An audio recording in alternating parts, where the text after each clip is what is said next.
We need to talk. Damn right. Lots for me to explain. But not here. The night's got ears. We can have our talk in your head. You have a room there, right? How do you know about that? I'm your grandfather.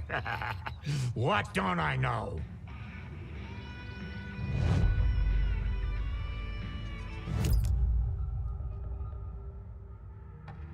You know about my mind place? How is that possible? We all have the power. Find the truth. Damn right I do. Odin already told you you're a seer. You can gaze into their heads, see the truth. See past the lies. Past this bullshit horror story. Us Andersons aren't bound by it. You can fight it. Don't be the story. Make the story. It's true. I am a seer.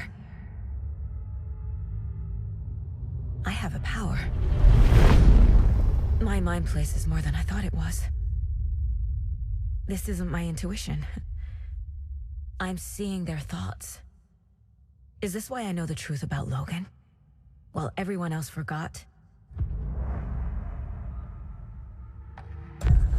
You said you were my grandfather. If that's true, why wasn't I told about you? You were part of our fucked up family way before this horror story. I was a shitty fucking dad to Freya. Your mom didn't deserve that. Not one bit. Things were said and done. Not a day goes by I haven't regretted it. But that fucking father of yours didn't make things any easier. I know Freya is gone. So I need to apologize to you. I am sorry, Saga. I can see he's sorry. Mom said she didn't want anything to do with my grandfather. And that my father died before I could remember. It all matches. Tor and Odin aren't part of my family. You said you were a shitty father to my mom. Is that why she left? Freya never looked back. My girl was strong. Freya always thought our powers had a dangerous side. Odin and me did fuck with things that should not have been fucked with. Your mom had common sense. She raised you right. Kept you safe. I'm not surprised she didn't tell you about the Anderson power. She was always protecting me. Whenever I told my mom about my mind place, she called it make-believe. I wish she'd been more honest with me. At least towards the end. Mom wouldn't talk about my father. You knew him? Some doors are better left closed. Your dad was a complicated bastard. Always thinking too many steps ahead. That's not how we work. There was trouble, and then he was gone. I didn't handle it well. Freya didn't want anything to do with me after that. I can't blame her. I never knew my dad or my mom's family. So many broken relationships in my past. I won't lose mine. With Logan. With David. I won't stop until they're safe. I have the clicker. Can I use it to save my daughter? An amp. Get your guitar roaring and your drums crashing. Blow reality's eardrums. Just the light switch isn't enough. It's Tom's story we're dealing with, so he's gotta be the one to rewrite it. After that's done, he can flick that switch to bring the whole thing home, baby. I can't use the clicker without Wake. Tom. meaning Wake. He needs to rewrite the story first. I can't stop the horror story without him.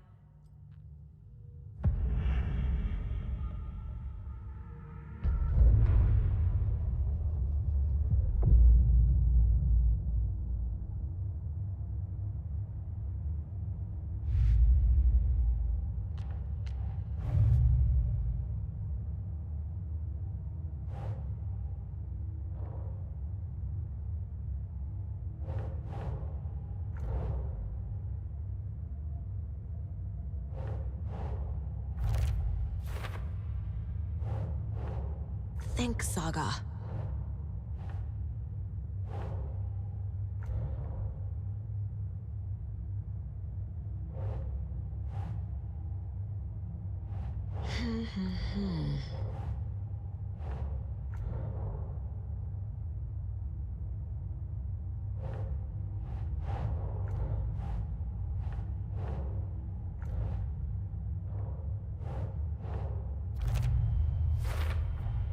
Wake needs to be the one to rewrite the ending.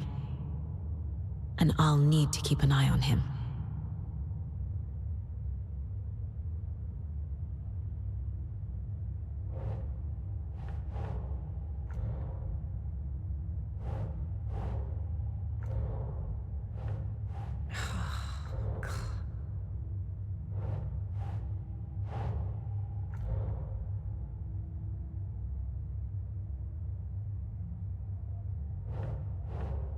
Doesn't look right.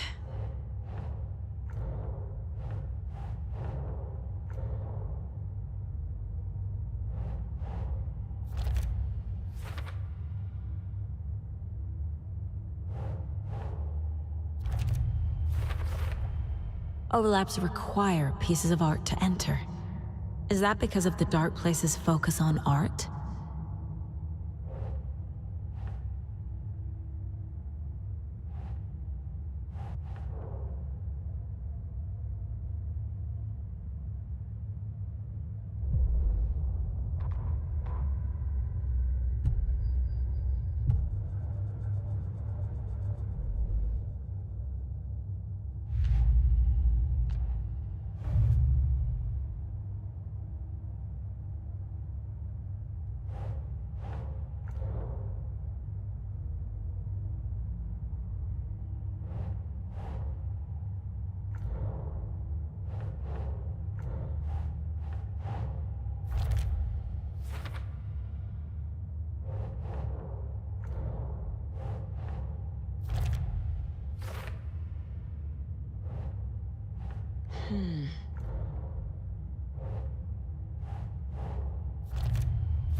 The way Tor behaved? I'm surprised my mom hung around for as long as she did. But he is genuinely sorry.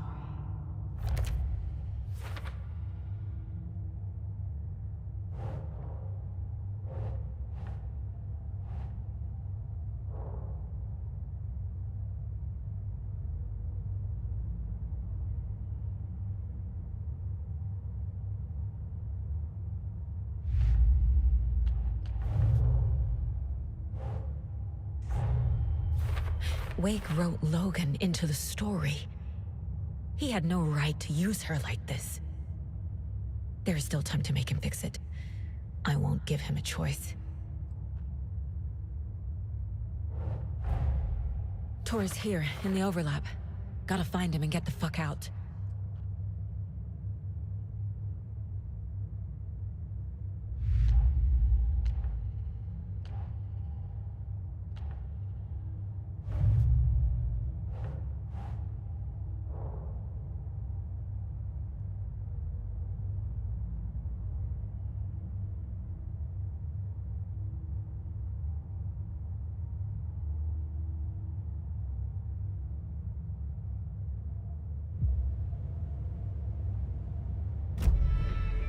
Thanks for telling me this, Tor.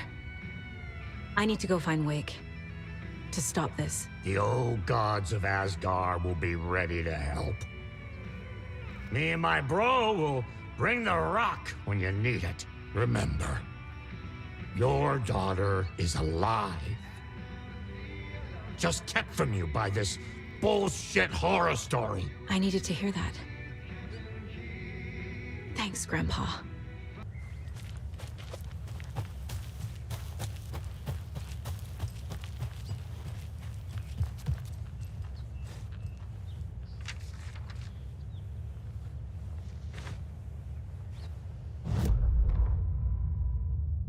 When Cynthia Weaver was downstairs at breakfast, Rose snuck into her room. With all the lamps in the room, it took her a while to find the one with an angel. Luckily, the dream Alan had sent her had been very clear. Rose was certain that Cynthia would not miss one lamp. She had so many. Tonight, Rose would put the lamp in a shoebox and let it sink into the garden pond. That's what Alan wanted. That's how she could help him. The thought made her whole body buzz with joy. Cynthia knew the lamp was missing the very moment she came back to her room. She was overcome by grief. It had been Tom's lamp, one of the few things that reminded her of him. It had not worked in a long time with the cord severed and the light switch gone. But there are other kinds of lights than the ones we can see. The invisible light of the angel lamp had held Cynthia together all these years. With tears welling in her eyes, she didn't see the shadows shifting in the corners of her room.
With the Pat Main Radio Hour. Up next, it's time to make some predictions on what parade floats we'll be seeing at Deerfest. This year's parade theme is deer, just like every year, so we're not exactly reinventing the wheel here. But first, I need to address something. I know the last couple of shows took a strange turn, with people coming on talking nonsense about certain people passing away. Listen, I know everybody who steps foot in and out of this town. So I'd sure as heck know if Wendy Davis died or went missing. Yeah, you know, they say I'm confused. I hear them in the hall murmuring about me. Well, Pat's got a rusty ticker, but my head's as clear as those skies are gonna be on the opening day of Deerfest. Somebody's trying to twist this story around, and I don't know quite why. But I'm here to tell you that everything's gonna be okay. Wendy Davis is alive and well, and you can rest easy knowing that Wendy Davis's family beef jerky will be available this Sunday just like it always is. Now, with all that settled, let's talk about the what was it we were talking about? Deer. Yes, something deer.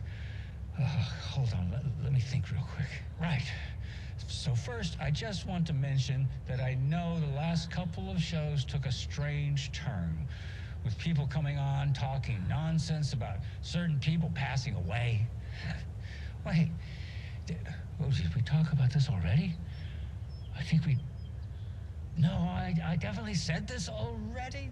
But it was a great topic lined up with... I'm so sorry. It's just not coming to me. Perhaps we need to end it here for now. We'll pick this up later. deer. It had something to do with deer. I know, I wrote it down. Why can't I just What was it? Maybe Norman took my notes. Oh, gotta see Norman. Gotta see Norman.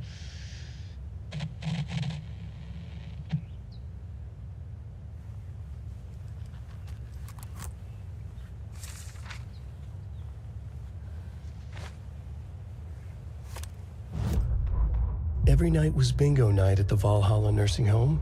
Each time Rose drew a ball from the cage and called out its number, some of the residents shouted bingo, no matter what was on their cards. Some of them sat mute, their cards full, never calling out. Some of them would try to steal the ball from her. Some of them would chastise the others for acting out. It was like herding a clouder of cats. Rose didn't mind. She liked cats. She knew she was where she was supposed to be, with her little Vikings, waiting for the hero to come. Tonight, the residents were restless, more so than usual. Ati was wearing Blum's coveralls again. Tor stood by the phone. Too late. Rose saw the hammer in his hand. The garden lights started to flicker, the darkness and rain pressing against the windows. The time drew nigh.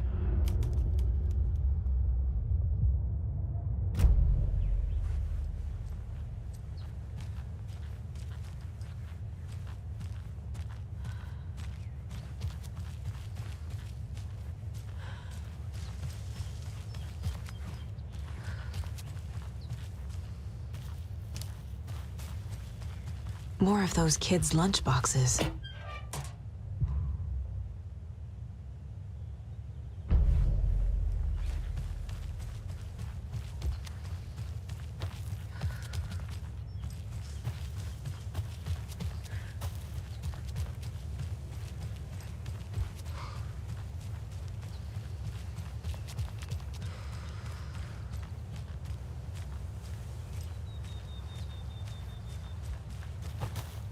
Another locked box.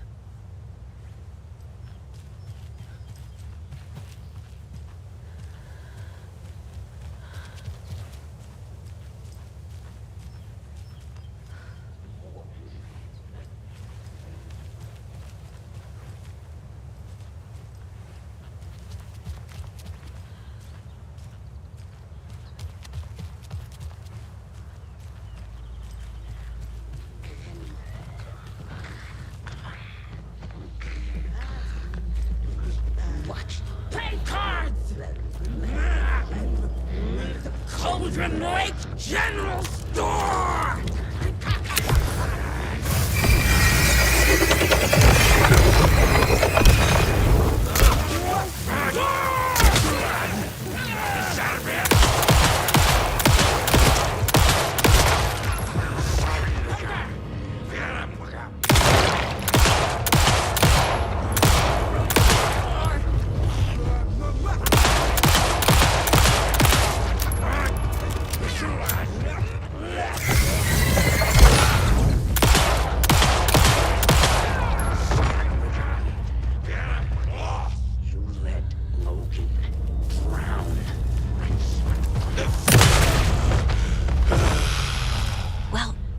Less monsters.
The 81st annual Deer Fest was just around the corner.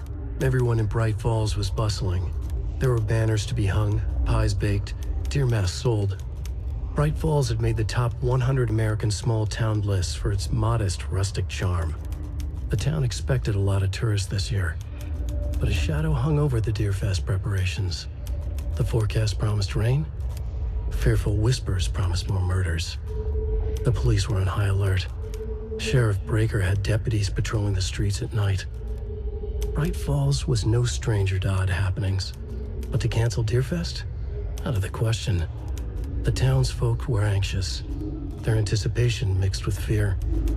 People had restless dreams. The lights seemed dimmer. Floodwater pressed in on the town, and the shadows poured in with it.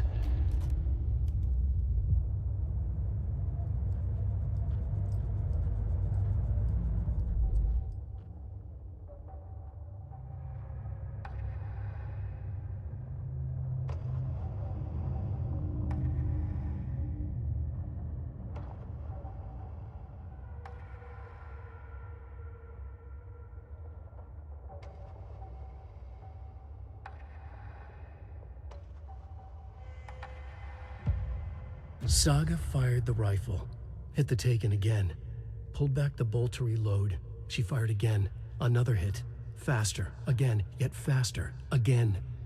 A strange, lethal feedback loop forming, speeding up.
back! It shouted. Hear it, hear it, hear it. Big smile. Espresso Express. Percolator! Shadow shifted in the dark. I searched the woods.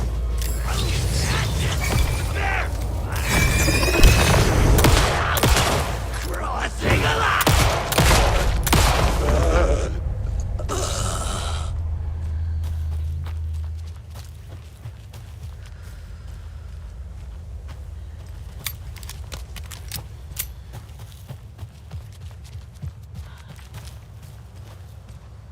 There's another cult stash. Another one of those cult boxes.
When the government seized the land around Cauldron Lake and set up their laboratory there, Ilmo Koskela knew they knew something. Together with his brother, they felt obliged to take a look inside. The Federal Bureau of Control's security was a joke.